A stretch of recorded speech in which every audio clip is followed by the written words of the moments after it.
Hi everybody, Ryan Schumacher from Bible Geeks here, and I wanted to I was thinking about the video that I just made about the Day of the Lord. I wanted to add something, just a quick addendum. I think this video may only be a few minutes, though knowing me, that probably means like 15. On the topic, just finishing up on where I left off with the Day of the Lord, and that I said there is another Day of the Lord to expect. And as I was going back through some of those other passages, like 2 Peter 3, I was like, some people might look at that and say, it's clear that the world is going to burn up. So, Ryan, you made a whole big fuss about the world not burning up, or that not being what this means.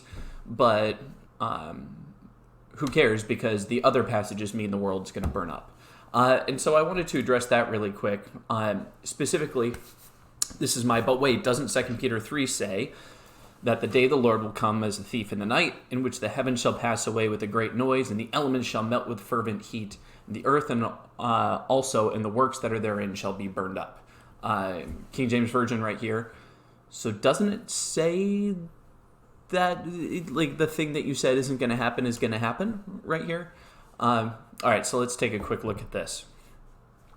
Now, this passage right here that I just quoted, first of all, concession. This does speak of a future day of the Lord, I think. I don't believe that this is about the destruction of the temple. I'm sure there are some people who believe that, even though I haven't found them. The commentators that I looked at on this one, just to make sure I was buttoned up on it, I didn't see the mention of 8070 in here. So I will concede that this is about, because the context of the passage is about the parousia and the delay of the parousia. This is the passage, the Lord is not slow as some regard slowness, but is patient with you, not wishing that any should perish, but come to knowledge of the truth. And then right here, this is the very next sentence, but the day of the Lord will come as a thief in the night. So this part right at the end here, if it says, so they'll pass away with great noise, elements shall melt away with heat, and the earth also and the works shall be burned up. Okay. King James Version, Revised Standard, New American Standard would also say this. This is a translation that's been with us for a long time. And it's influenced a lot of eschatology. However, it's based on a textual variant, and the textual variant, we need to flip it around, because the variant that was supporting this reading is not found in the earliest and best manuscripts.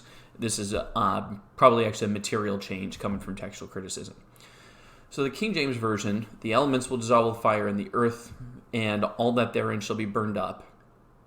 For the New Revised Standard, all that is done on it will be disclosed, not burned up. NIV, it will be laid bare. ESV, it will be exposed. Holman will be disclosed. The word that's underneath here, I think it's Heruthistai. Okay, so I wasn't thinking about doing this initially, but in fact, let's do it. You guys are geek enough. Here we go. Let's pull over the New Testament textual, Center for the New Testament Textual Studies, critical apparatus right here. So the word that we're looking at, the underlying word, Urethestai.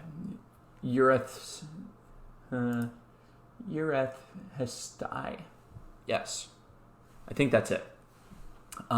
Versus katakasestai. Katakasestai. Okay?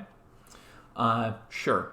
So this one right here, if we look this up, this is, the cognate words. This is to burn up. Okay, this word right here is the one that means to burn up. Whoops, I just moved the Bible in there. Okay? The one that we are looking at in this particular case, though, the one that's translated to disclose, if we, whoops, oh boy, we're going to look that up. Yeah, this is to find. So the reason why, you can see the majority text here, teaching a little bit about textual criticism. So majority text in the Textus Receptus Textus Receptus is what the King James is based on. Majority text also would tell you that this is the reading that's found in the majority of manuscript. And you can see each one of these here represents a manuscript. And so finding this in 49 is not bad, but you can see the dating on these things like 9th century, 12th century, 9th century, 11th century. This reading is relatively late. You've only got one good reading, 5th century Alexandrinus. For the Eurythestai reading here, you have this in Sinaiticus in the 4th century. You have this in Vaticanus as well, also 4th century. So when you're making decisions about what's original, you're going to go with the earliest and best manuscripts. And so in this case, we have 2 4th century manuscripts that agree with each other against Alexandrinus in the majority text. Thus, this reading right here is likely the one that is the one that we should prefer. It's doubly attested and early. You've got 2 early attestations earlier than your single early attestation from Alexandrinus. So this idea is that the original text probably wasn't burned, it was fined, or be disclosed, laid bare as it's being translated. So another place in the Bible where fire and disclosure are mentioned, 1 Corinthians 3, 11 through 15. So for no one can lay any foundation other than the one that's been laid. That foundation is Jesus Christ. Now if anyone builds on the foundation with gold, silver, precious stones, wood, hay, or straw, the work of each builder will become visible. This is like the disclosure. For the day, this is the day the Lord will disclose it, because it will be revealed with fire. And the fire will test what sort of work each has done. If what has been built on the foundation survives, the builder will receive a reward. If the work is burned up, then the builder will suffer loss. The builder will be saved, but only as through fire. We're not going to get into what this verse means at the end there. And the reason we're not is because I don't know. I haven't done the work on it. What I can say here, this is though, Catholics will refer to this as the foundational teaching for purgatory. That, the builders will be saved, but through fire.